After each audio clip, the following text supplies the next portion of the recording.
നമസ്കാരം. എല്ലാ പ്രിയപ്പെട്ടവർക്കും പുതിയ വീഡിയോയിലേക്ക് സ്വാഗതം. വ്യാഴമാറ്റത്തെ പറ്റിയാണ് നമ്മൾ സംസാരിച്ചു കൊണ്ടിരിക്കുന്നത്. 2026 ജൂൺ 2 പുലർച്ചെ 1:48 ചന്ദ്രൻ മൂലം നക്ഷത്രത്തിൽ നിൽക്കുന്ന സമയത്താണ് വ്യാഴമാറ്റം സംഭവിക്കുന്നത്. മലയാള വർഷം 1201 ഇടവം 19-ാം തീയതി ചൊവ്വാഴ്ച വ്യാഴത്തിൻ്റെ ഉച്ചരാശിയായ കർക്കിടകത്തിലേക്കാണ് വ്യാഴം മാറുന്നത്. സർവേശ്വരകാരകനായ ഭാഗ്യാധിപനായ മഹാഗുരുവായ വ്യാഴം അതിൻ്റെ ഉച്ചരാശിയിലേക്ക് ചെല്ലുമ്പോൾ മിക്കവാറും എല്ലാ നക്ഷത്രക്കാർക്കും സദ്ഫലങ്ങളാണ് ലഭിക്കുന്നത്. വ്യാപകമായ ഒരു ഗുണാനുഭവങ്ങൾ തന്നെയാണ് ലഭിക്കുന്നത്. മേടം രാശി മുതൽ വൃശ്ചികൻ രാശി വരെയുള്ള നക്ഷത്രക്കാർക്ക് ഈ വ്യാഴമാറ്റം കൊണ്ട് അവരുടെ ജീവിതത്തിൽ സംഭവിക്കുന്ന കാര്യങ്ങളെപ്പറ്റി വീഡിയോ നമ്മൾ ചെയ്തു കഴിഞ്ഞു. ഈ വീഡിയോയിൽ പറയുന്നത് ധനുരാശിക്കാരെ പറ്റിയാണ്.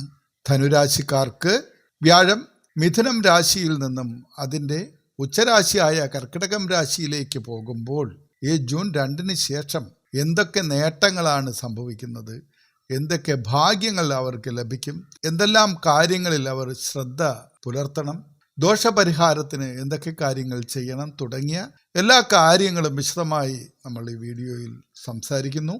ധനുരാശിക്കാർ എന്നത് മൂലം, പൂരാടം, ഉത്രാടത്തിൻ്റെ ആദ്യത്തെ കാൽഭാഗം നക്ഷത്രക്കാർ അടങ്ങിയതാണ് ധനുക്കൂറുകാർ.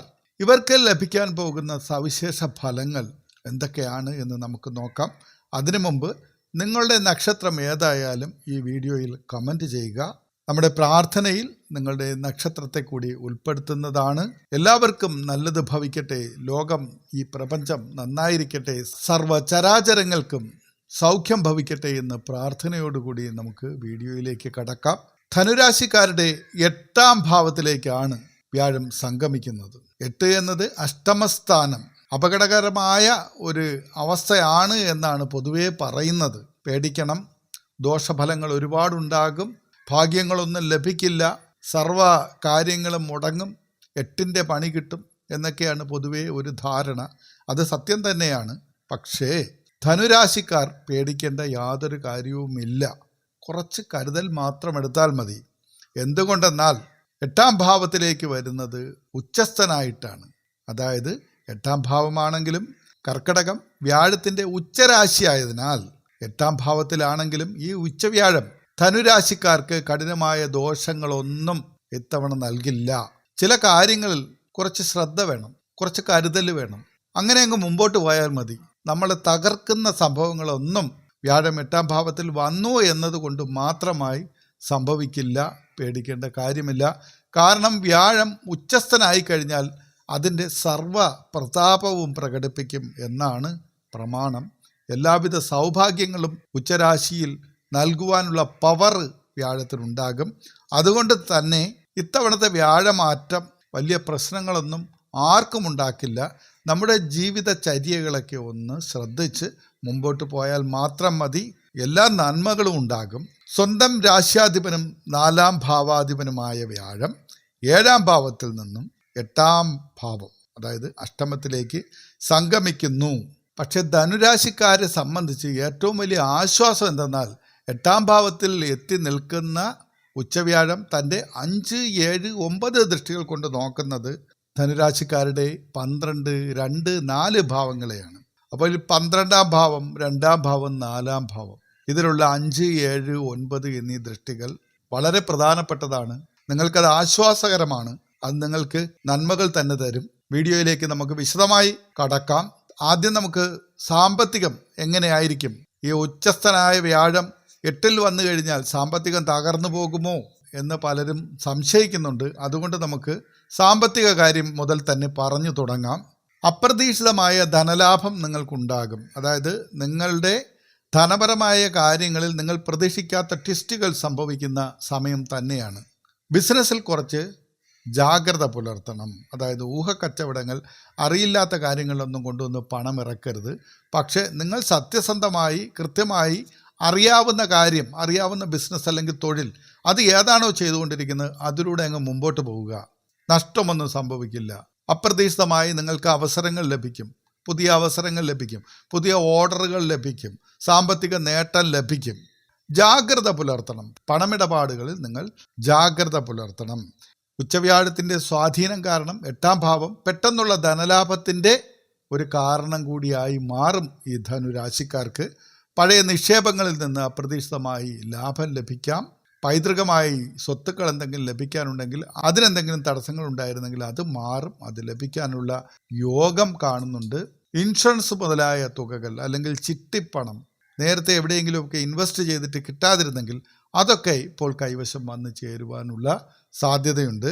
സ്വന്തമായി ബിസിനസ് ചെയ്യുന്നവർക്ക് ഈ സമയത്ത് നല്ല രീതിയിലുള്ള നേട്ടമുണ്ടാകും. പക്ഷേ പണം കടം കൊടുക്കുകയോ അല്ലെങ്കിൽ അനാവശ്യമായി പണം കടം വാങ്ങുന്നതോ നിങ്ങൾ ചെയ്യരുത്. പുതിയ വലിയ നിക്ഷേപങ്ങളിൽ പണം ഇറക്കുമ്പോൾ കൃത്യമായിട്ട് അതിനെപ്പറ്റി അറിഞ്ഞ് പഠിച്ച് മനസ്സിലാക്കിയിട്ട് നിങ്ങൾക്കത് ലാഭകരമാണ് എന്ന് ഉറപ്പുണ്ടെങ്കിൽ മാത്രം ചെയ്യുക. മറ്റാരും പറയുന്നത് കേട്ട് ഈ സമയത്ത് പണം ഇറക്കരുത്. അതുപോലെ ഊഹക്കച്ചവടങ്ങൾ, ഓഹരി വിപണി ഇങ്ങനെയുള്ള കാര്യങ്ങളൊക്കെ ചെയ്യുന്നവർക്ക് കൃത്യമായ ബോധമുണ്ടെങ്കിലേ ചെയ്യാവൂ. അല്ലാതെ വെറുതെ റിസ്ക് എടുക്കരുത്. കേട്ടുകേൾവിയുള്ള ഒരു പദ്ധതിയിലും കൊണ്ടുവന്ന് പണമിടരുത്. അതാണ് ഞാൻ ആദ്യം പറഞ്ഞത്. നിങ്ങൾക്ക് ഉറപ്പുള്ള കാര്യം, നിങ്ങൾക്ക് കൃത്യമായ അറിവുള്ള കാര്യം, നിങ്ങൾക്ക് പാഠവമുള്ള അതായത് പ്രാവീണ്യമുള്ള നിങ്ങൾക്ക് കഴിവുള്ള മേഖല അത് ഏതാണോ ആ രംഗത്ത് നിങ്ങൾ ഉറച്ചു തന്നെ നിൽക്കുക. നിങ്ങൾക്ക് നഷ്ടം വരില്ല, നേട്ടമുണ്ടാകും. പണം കളയാനായിട്ടുള്ള ശ്രമങ്ങൾ നിങ്ങളുടെ ഭാഗത്തുനിന്ന് ഉണ്ടാവരുത്. അതായത് നഷ്ടപ്പെടുത്തുന്ന തരത്തിലുള്ള യാതൊരു റിസ്ക്കും എടുക്കാതിരുന്നാൽ മതി. സാമ്പത്തികം ഭദ്രമായിരിക്കും. നിങ്ങളുടെ കഠിനാധ്വാനം, അതായത് നിങ്ങളുടെ കർമ്മരംഗത്തെ കഠിനാധ്വാനം പാഴായി പോകുന്ന സമയമല്ല. ഫലം ലഭിക്കുവാൻ ഈ അഷ്ടമത്തിൻ്റെ പൊതുവായുള്ള ചില സവിശേഷതകൾ മൂലം നിങ്ങൾക്ക് ചില തടസ്സങ്ങൾ അല്ലെങ്കിൽ കുറച്ച് കാലതാമസങ്ങൾ ഉണ്ടാകുമെന്ന് മാത്രമേ ഉള്ളൂ. നിങ്ങൾ ചെയ്യുന്ന ഒരു പ്രവൃത്തിയിലും നിങ്ങൾ പരാജയപ്പെട്ടു പോവുകയില്ല. ഇവിടെ നമുക്ക് വേണ്ടത് ആത്മവിശ്വാസമാണ്, കോൺഫിഡൻസാണ്. 8ാം ഭാവത്തിൽ വ്യാഴം വന്നു പൊട്ടിപ്പോകും എന്നുള്ളൊരു ചിന്ത നിങ്ങൾ മാറ്റി വയ്ക്കുക. അങ്ങനെയൊന്നും സംഭവിക്കില്ല. ചില തടസ്സങ്ങൾ, ചില വൈകലുകൾ ഒക്കെ സംഭവിക്കാൻ സാധ്യത ഉണ്ടാകാം. പക്ഷേ അതിന് നിങ്ങൾക്ക് അതിജീവിക്കാൻ കഴിയും. കാരണം വ്യാഴം ഉച്ചനായി നിൽക്കുകയാണ്. അതിൻ്റെ സർവ്വപ്രതാപങ്ങളും സർവ്വകരുത്തോടും കൂടിയാണ് വ്യാഴം കർക്കിടകൻ രാശിയിലേക്ക് വരുന്നത്. മാത്രമല്ല വ്യാഴത്തിൻ്റെ ദൃഷ്ടികൾ നിങ്ങൾക്ക് അനുകൂലമായ സ്ഥാനത്തേക്കാണ് പതിയുന്നത്. അപ്പം നിങ്ങൾ എന്തിനാണ് പേടിക്കുന്നത്? നിങ്ങൾ ധൈര്യമായിട്ട് തന്നെ സാധാരണ ചെയ്യുന്നത് പോലെ കാര്യങ്ങൾ മുന്നോട്ട് കൊണ്ടുപോകുക. ഒരു പ്രശ്നവും നിങ്ങൾക്ക് ഉണ്ടാവില്ല. വീട് പണി നടത്തുന്നവർ കൃത്യമായി പ്ലാനിങ്ങോടുകൂടി മുന്നോട്ട് പോകണം. അതായത് നമ്മൾ ചില കാര്യങ്ങളിൽ, അതായത് സമ്പത്ത് ഇറക്കുന്ന കാര്യങ്ങളിൽ ജാഗ്രത പാലിച്ച് മുന്നോട്ട് പോകണം. എന്തെങ്കിലുമൊക്കെ ചിന്തിക്കാതെ എടുത്ത് അത് ചെയ്ത് ഇത് ചെയ്തു നഷ്ടങ്ങൾ വരുത്തി വയ്ക്കാനായിട്ട് ഇടയാക്കരുത്. ചിലവുകൾ നിങ്ങൾ വിചാരിക്കുന്നതിനേക്കാൾ വർദ്ധിക്കുവാനുള്ള സാധ്യതയുണ്ട്. പക്ഷേ അത് നിയന്ത്രിക്കണമെങ്കിൽ ആര് വിചാരിക്കണം? നിങ്ങൾ തന്നെ വിചാരിക്കണം. ഈ ആവശ്യത്തിന് അല്ലെങ്കിൽ ഈ സാധനത്തിന് വേണ്ടി ഇപ്പോൾ പണം ഇറക്കേണ്ട കാര്യമുണ്ടോ? അല്ലെങ്കിൽ ഇതിന് പകരം നമുക്ക് അത് ചെയ്താൽ പോരെ, അത് ചെയ്യുമ്പോൾ അത്ര കൂടെ നമുക്ക് പണം സ്വരൂപിക്കാൻ കഴിയില്ലേ? ഇങ്ങനെയൊക്കെയുള്ള ഒരു ഫിനാൻഷ്യൽ പ്ലാനിങ് അതാണ് നിങ്ങൾ ചെയ്യാനുള്ളത്. അത് ചെയ്തു കഴിഞ്ഞാൽ നിങ്ങൾക്ക് പ്രശ്നം ഉണ്ടാവില്ല. വീട് പണിക്ക് നിങ്ങൾ ഇറങ്ങുമ്പോൾ കൃത്യമായൊരു പ്ലാനിങ്, ഒരു ബഡ്ജറ്റ് ഇതൊക്കെ നിങ്ങൾക്ക് ഉണ്ടാകണം. അതിനുള്ളിൽ നിന്ന് തന്നെ നിങ്ങൾ ചെയ്യണം. കോൺട്രാക്ടറെ കൊണ്ടാണ് ചെയ്യുന്നതെങ്കിൽ നിങ്ങളുടെ മേൽനോട്ടം കൃത്യമായിരിക്കണം. എഗ്രിമെൻ്റ് പ്രകാരമുള്ള പണം മാത്രമേ നിങ്ങൾ കൊടുക്കാവൂ. നിങ്ങളെ പറ്റിക്കുന്ന തരത്തിലുള്ള യാതൊരു കാര്യത്തിനും നിങ്ങൾ ഇരയാകാതിരിക്കുവാൻ നിങ്ങൾ തന്നെ ശ്രദ്ധിക്കേണ്ട കാലം. അത് മാത്രം നിങ്ങൾ നോക്കിയാൽ മതി. പുതിയ വാഹനങ്ങൾ വാങ്ങാൻ ഉദ്ദേശിക്കുന്നവർക്ക് ലോൺ ലഭിക്കുന്നതിന് സാധ്യതയുണ്ട്. കുറച്ച് കാലതാമസം ചിലപ്പോൾ നേരിടാം എന്നേ ഉള്ളൂ. പക്ഷേ നിങ്ങൾക്കത് നേടിയെടുക്കാൻ കഴിയും. വ്യാഴത്തിൻ്റെ പ്രത്യേക ദൃഷ്ടി 4ാം ഭാവത്തിലേക്ക് പതിക്കുന്നതിനാൽ തടസ്സങ്ങൾ ഉണ്ടായാലും അന്തിമമായ നേട്ടം നിങ്ങൾക്ക് തന്നെയാണ്. നിങ്ങളുടെ സ്വപ്നങ്ങൾ സഫലമാകുവാൻ ഈ ഉച്ചവ്യാഴം തീർച്ചയായും സഹായിക്കും. പക്ഷേ വാഹനം കൈകാര്യം ചെയ്യുമ്പോൾ മദ്യപിക്കുന്ന സ്വഭാവക്കാരനാണ് നിങ്ങളെങ്കിൽ അത് ഒഴിവാക്കി മാത്രം വാഹനം ഓടിക്കുക. സൂക്ഷിച്ചുപയോഗിക്കുക. ട്രാഫിക് റൂളുകൾ നിങ്ങൾ പാലിക്കുക. നിങ്ങളുടെ പേപ്പറുകൾ, ഡ്രൈവിംഗ് ലൈസൻസ് ഉൾപ്പെടെയുള്ള ഇൻഷുറൻസ്, വണ്ടിയുടെ പെർമിറ്റ്, ടാക്സ് ഇങ്ങനെയുള്ള സകലമാന കാര്യങ്ങളും നിയമപരമായ എല്ലാ വ്യവസ്ഥകളും പാലിച്ച് മാത്രം നിങ്ങൾ വാഹനം ഉപയോഗിക്കുക. അസമയത്തോ അനാവശ്യമായ യാത്രകളോ ചെയ്യാതിരിക്കുക. ഇത് മാത്രം നിങ്ങൾ ശ്രദ്ധിച്ചാൽ മതി. യാതൊരു പ്രോബ്ലവും ഇല്ലാതെ കാര്യങ്ങൾ സുഗമമായി തന്നെ നടക്കും. ഇനി വിവാഹ കാര്യങ്ങൾ എങ്ങനെയാണെന്ന് നോക്കാം. അവിവാഹിതരായ ധനുരാശിക്കാരുടെ വിവാഹാലോചനകളിൽ പെട്ടെന്ന് തീരുമാനമാകാതെ അല്പം നീണ്ടുപോകാൻ സാധ്യതയുണ്ട്. നിങ്ങളൊരു വിവാഹാലോചനയുമായി മുമ്പോട്ട് പോകുമ്പോൾ നിങ്ങൾ പ്രതീക്ഷിക്കുന്ന ഒരു സമയത്ത് ചിലപ്പോൾ അതിനൊരു തീരുമാനമാകുകയില്ല. പക്ഷേ നിങ്ങൾ വിട്ടുകളയേണ്ട കാര്യമില്ല. നിങ്ങൾക്ക് അനുയോജ്യമായ ഒരു പങ്കാളിയാണ്, ബന്ധമാണ് എന്നുണ്ടെങ്കിൽ നിങ്ങൾ ശ്രമിച്ചുകൊണ്ട് തന്നെ ഇരിക്കുക. കാര്യങ്ങൾ തുറന്ന മനസ്സോടുകൂടി ചർച്ച ചെയ്ത് അവതരിപ്പിക്കുക.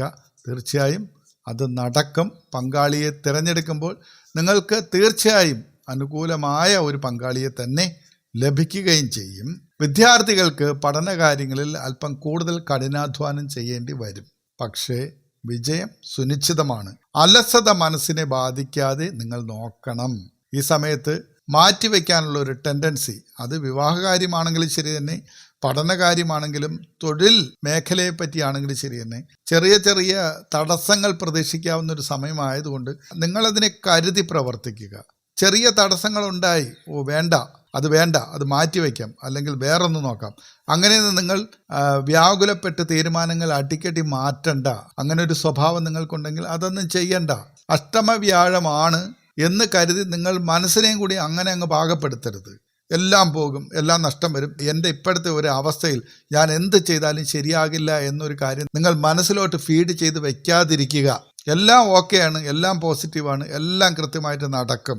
കുറച്ച് താമസം വരും, അത് കുഴപ്പമില്ല, ഞാനത് നേടും, ഞാൻ ശ്രമിച്ചുകൊണ്ടിരുന്നാൽ മതി, അത് കൃത്യമായിട്ട് നല്ല ഫലങ്ങൾ തന്നെ എനിക്ക് ലഭിക്കും എന്നൊരു വിശ്വാസം നിങ്ങൾ മനസ്സിൽ ഫീഡ് ചെയ്യുക.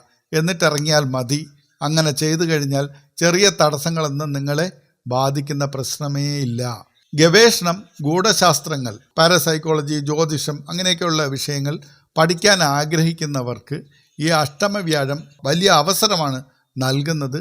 നിങ്ങൾക്ക് ഈ മേഖലയിൽ അസാമാന്യമായ ജ്ഞാനം ഈ സമയത്ത് സമ്പാദിക്കുവാൻ സാധിക്കും. ഇനി വ്യാഴത്തിൻ്റെ ദൃഷ്ടിഫലത്തെ പറ്റി നേരത്തെ പറഞ്ഞു, അത് എങ്ങനെയാണ് എന്നുകൂടി നമുക്ക് നോക്കാം. ധനുരാശിക്കാരെ സംബന്ധിച്ച് ഏറ്റവും വലിയ ആശ്വാസമാണ് 8ാം ഭാവത്തിൽ നിൽക്കുന്ന ഉച്ചവ്യാഴം തൻ്റെ 5, 7, 9 ദൃഷ്ടികൾ കൊണ്ട് 12, 2, 4 ഭാവങ്ങളെ നോക്കുന്നത്.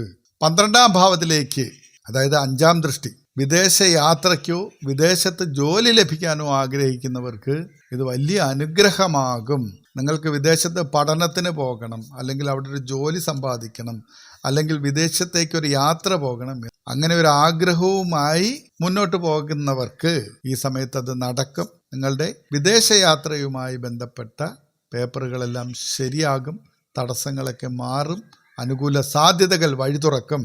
അത് മാത്രമല്ല, നിങ്ങൾക്ക് ഇക്കാര്യത്തിലുള്ള ചെലവുകൾ അനാവശ്യമായി, ഒരു പക്ഷേ നിങ്ങൾ നേരത്തെ കുറേയധികം പണം ചെലവഴിച്ചിട്ട് നിങ്ങൾക്ക് ഈ കാര്യം സാധിക്കാതിരുന്നെങ്കിൽ ഇതിപ്പോൾ നടക്കും. അനാവശ്യ ചെലവുകൾ കുറയുകയും ചെയ്യും. ഇനി 2ാം ഭാവത്തിലേക്കുള്ള ദൃഷ്ടി, അതായത് 7ാം ദൃഷ്ടി, കുടുംബത്തിൽ സമാധാനം നിലനിർത്താനും സംസാരിക്കുമ്പോൾ വാക്കുകളിൽ മിതത്വം പാലിക്കുവാനും നിങ്ങളെ സഹായിക്കും. എന്ന് വെച്ചാൽ നിങ്ങളുടെ കുടുംബജീവിതം സമാധാനപൂർണ്ണമായിരിക്കും. നിങ്ങളൊരു എടുത്തുചാട്ടക്കാരനായ സ്വഭാവം ഉള്ള വ്യക്തിയാണ് എന്നുണ്ടെങ്കിൽ, അല്ലെങ്കിൽ ഒരു ക്ഷിപ്രകോപിയായ വ്യക്തിയാണ് എന്നുണ്ടെങ്കിൽ, നിങ്ങളുടെ മനസ്സിനൊരു ഇരുത്തം വരും. നിങ്ങൾക്ക് ബന്ധങ്ങൾ നിലനിർത്തണമെന്നൊരാഗ്രഹം വരും. സമാധാനപ്രിയനായി സംസാരിക്കും, ഇടപെടും. നിങ്ങളുടെ ആ ഒരു ഇരുത്തം വന്നൊരു മനോഭാവം, പ്രവൃത്തിയൊക്കെ തന്നെ നിങ്ങളുടെ കുടുംബത്തിൽ, നിങ്ങളുടെ ചുറ്റും നിൽക്കുന്നവരിൽ, നിങ്ങളുടെ സമൂഹത്തിലൊക്കെ നിങ്ങളെ സംബന്ധിച്ചൊരു മതിപ്പ് നൽകും, ഒരു അംഗീകാരം നൽകും. സ്നേഹവും സന്തോഷവുമുള്ള ഒരു കുടുംബ സാമൂഹ്യ അന്തരീക്ഷം നിങ്ങൾക്ക് ഇത് നൽകും. ഇനി 4ാം ഭാവത്തിലെ ഈ ദൃഷ്ടിയും വളരെ പ്രധാനപ്പെട്ടതാണ്. ഇത് നിങ്ങളുടെ മാതാവിൻ്റെ ആരോഗ്യം മെച്ചപ്പെടുത്തുവാനും നേരത്തെ പറഞ്ഞതുപോലുള്ള തടസ്സങ്ങളൊക്കെ മാറി ഒരു പുതിയ വീട്, വാഹനം തുടങ്ങിയവയൊക്കെ സ്വന്തമാക്കുവാനും ഒക്കെ സഹായിക്കും. അപ്പോൾ കുടുംബാന്തരീക്ഷം നല്ലതായിരിക്കും. നിങ്ങൾക്ക് വിദേശത്ത് പോകാൻ കഴിയും, വിദേശത്ത് ജോലി സമ്പാദിക്കാൻ കഴിയും, നിങ്ങളുടെ മാതാവിൻ്റെ ആരോഗ്യം മെച്ചപ്പെടും, നിങ്ങൾ ആഗ്രഹിച്ചിരുന്നത് പോലുള്ളൊരു പുതിയ വീടോ വാഹനമോ സ്വന്തമാക്കാൻ കഴിയും, കുടുംബ ബന്ധങ്ങൾ ദൃഢമാക്കുവാനായി നിങ്ങൾക്ക് സാധിക്കും. അങ്ങനെ എല്ലാ നിലയ്ക്കും നേട്ടങ്ങൾ തന്നെയാണ്. ഈ അഷ്ടമത്തിലേക്കാണ് വ്യാഴം മാറുന്നതെങ്കിലും വ്യാഴത്തിൻ്റെ ഉച്ചസ്ഥനായ ഫലം നിങ്ങൾക്ക് നൽകുന്നത്. അഷ്ടമവ്യാഴത്തിൻ്റെ ദോഷങ്ങൾ പൂർണ്ണമായി മാറാനും ഉച്ചവ്യാഴത്തിൻ്റെ ശുഭഫലങ്ങൾ മാത്രം ജീവിതത്തിൽ അനുഭവപ്പെടാനും വേണ്ടി ലളിതമായ ചില പരിഹാരങ്ങൾ കൂടി പറഞ്ഞു തരാം. വ്യാഴാഴ്ചകളിൽ വിഷ്ണു ക്ഷേത്ര ദർശനം നടത്തുക, വിഷ്ണു സഹസ്രനാമം ജപിക്കുകയോ അത് കേൾക്കുകയോ ചെയ്യുക. ശിവക്ഷേത്രങ്ങളിൽ വ്യാഴാഴ്ച തോറും ദക്ഷിണാമൂർത്തിക്ക് വിളക്ക് കൊളുത്തി പ്രാർത്ഥിക്കുന്നത് നിങ്ങളുടെ ജീവിതത്തിലെ മുന്നോട്ടുള്ള തടസ്സങ്ങൾ മാറുന്നതിന് സഹായിക്കും. മഹാഗുരുവാണ് വ്യാഴം. അതുകൊണ്ട് തന്നെ നിങ്ങളുടെ ഗുരുക്കന്മാരെയും വീട്ടിലെ മുതിർന്നവരെയും ബഹുമാനിക്കുകയും അവരുടെ അനുഗ്രഹങ്ങൾ വാങ്ങുവാനും ശ്രദ്ധിക്കുക.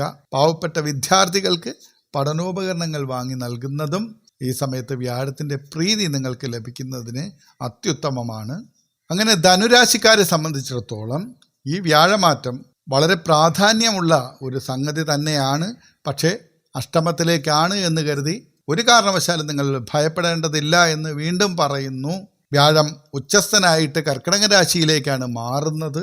നിങ്ങളുടെ തടസ്സങ്ങളെല്ലാം മാറി നിങ്ങൾക്ക് സർവ്വ വിജയങ്ങളും ലഭിക്കുവാനുള്ള സാധ്യതകളുണ്ട്. നിങ്ങൾ മനക്കരുത്ത് നഷ്ടപ്പെടുത്താതിരിക്കണം. നല്ല ആത്മവിശ്വാസത്തോടു കൂടി മാത്രം കാര്യങ്ങൾ ഏറ്റെടുക്കുക, അത് പൂർത്തീകരിക്കുക. വിജയമുണ്ടാകും, നേട്ടങ്ങൾ വരും, സാമ്പത്തിക ഉന്നതി ഉണ്ടാകും, തൊഴിൽ മേഖല മെച്ചപ്പെടും. പേടിക്കേണ്ട തരത്തിലുള്ള ദോഷകരമായ ഒരു കാര്യങ്ങളും നിങ്ങൾക്ക് സംഭവിക്കുകയില്ല. ജാതകം കൂടി ഒന്ന് പരിശോധിക്കണം. അതിൽ ഗ്രഹങ്ങൾ അല്ലെങ്കിൽ അപഹാരങ്ങൾ നിങ്ങൾക്ക് അനുകൂലമായ ഒരു അവസ്ഥയിൽ കൂടിയാണെന്നുണ്ടെങ്കിൽ യാതൊരുവിധ ദോഷങ്ങളും നിങ്ങൾക്കുണ്ടാകുകയില്ല. ഏതെങ്കിലും ഗ്രഹങ്ങൾ അനിഷ്ടസ്ഥാനത്തോ ദോഷകരമായ അപഹാരങ്ങളിലൂടെയാണ് നിങ്ങൾ കടന്നു പോകുന്നത്, അങ്ങനെയൊക്കെ ഉണ്ടെങ്കിൽ അതിനുള്ള പരിഹാരങ്ങൾ, ഈ മേൽപ്പറഞ്ഞ പരിഹാരങ്ങൾ തന്നെ നിങ്ങൾ കൃത്യമായി ചെയ്താൽ പോലും ആ ദോഷഫലങ്ങൾ മാറി വരും. ഇത്തവണത്തെ വ്യാഴമാറ്റം അഷ്ടമത്തിലേക്കാണെങ്കിലും നിങ്ങളെ ബുദ്ധിമുട്ടിക്കില്ല എന്ന് വീണ്ടും പറയുകയാണ്. മനസ്സുറച്ച് തന്നെ മുന്നോട്ട് പോവുക. ഏതൊരു പ്രതിസന്ധിയെയും നമ്മൾ തരണം ചെയ്യുന്നത് എങ്ങനെയാണ്? ആടിയുലയുന്ന മനസ്സുമായിട്ടല്ല, ഉറച്ച മനസ്സുമായിട്ട്, ഉറച്ച കാൽ വയ്പ്പുകളുമായിട്ടാണ് നമ്മൾ ഓരോ വിജയങ്ങളും നേരിടുന്നത്. ഇതിനിടയിൽ ചില പരാജയങ്ങൾ, വീഴ്ചകളൊക്കെ വരും. അത് സ്വാഭാവികമാണ്, മാനുഷികമാണ്. നമുക്ക് മാനുഷികമായ ഒരുപാട് തെറ്റുകുറ്റങ്ങൾ സംഭവിക്കും. നേരത്തെ സംഭവിച്ചിട്ടുണ്ട്, ഇനിയും സംഭവിക്കും. അത് സ്വാഭാവികമായ ഒരു കാര്യമാണ് എന്ന് മാത്രം മനസ്സിലാക്കുക. പിന്നോട്ടൊന്ന് മാറിയാൽ മാത്രമേ മുന്നോട്ട് കുതിക്കാൻ പറ്റുകയുള്ളൂ. അല്ലാതെ മുന്നോട്ട് മാത്രം കുതിച്ചുകൊണ്ട്, മുന്നോട്ട് മാത്രം ചലിച്ചുകൊണ്ട്, ഉയർച്ചയിലേക്ക് മാത്രം സഞ്ചരിച്ചുകൊണ്ട് ഒരു വ്യക്തിക്ക് ഈ ലോകത്ത് തുടരുവാൻ സാധ്യമല്ല എന്ന യാഥാർത്ഥ്യം മനസ്സിലാക്കുക. ഇടയ്ക്ക് നമുക്ക് ചില തളർച്ചകൾ വരും, ചില ചെറിയ വീഴ്ചകൾ വരും. നമ്മൾ അതൊക്കെ ചവിട്ടുപടികളാക്കുക, പാഠങ്ങളാക്കുക. നമ്മുടെ എല്ലാ കഷ്ടപ്പാടുകളിൽ നിന്നും നമ്മെ രക്ഷിക്കുവാൻ ഈ പ്രപഞ്ച ശക്തികൾ നമുക്കൊപ്പം തന്നെ ഉണ്ട് എന്നുള്ള വിശ്വാസത്തെ നമ്മൾ നഷ്ടപ്പെടുത്താതിരിക്കുക. നല്ല മനസ്സുമായി, നല്ല വ്യക്തിയായി ഈ പ്രപഞ്ചത്തിന് വേണ്ടി നന്മകൾ ചെയ്ത്, ലോകത്തിലെ സർവ്വചരാചരങ്ങൾക്കും നന്മകൾ ചെയ്ത്, ആരെയും ദ്രോഹിക്കാതെ, ആരുടെയും ഒന്നും അനർഹമായി തട്ടിയെടുക്കാൻ ശ്രമിക്കാതെ നല്ല വ്യക്തിയായി തന്നെ മുന്നോട്ട് പോവുക. ധനുരാശിക്കാരെ സംബന്ധിച്ചിടത്തോളം കർക്കിടക രാശിയിലേക്കുള്ള വ്യാഴത്തിൻ്റെ മാറ്റം സർവ്വ വിജയങ്ങളും സർവ്വ അനുഗ്രഹങ്ങളും സർവ്വവിധത്തിലുള്ള നേട്ടങ്ങളും ആരോഗ്യ സൗഖ്യവും നൽകും. തീർച്ചയായും ജഗദീശ്വരൻ നിങ്ങൾക്ക് നൽകുക തന്നെ ചെയ്യും. എല്ലാവിധ ഐശ്വര്യങ്ങളും ഉണ്ടാകട്ടെ എന്ന് പ്രാർത്ഥിച്ചുകൊണ്ട് നിർത്തുന്നു. നന്ദി, നമസ്കാരം.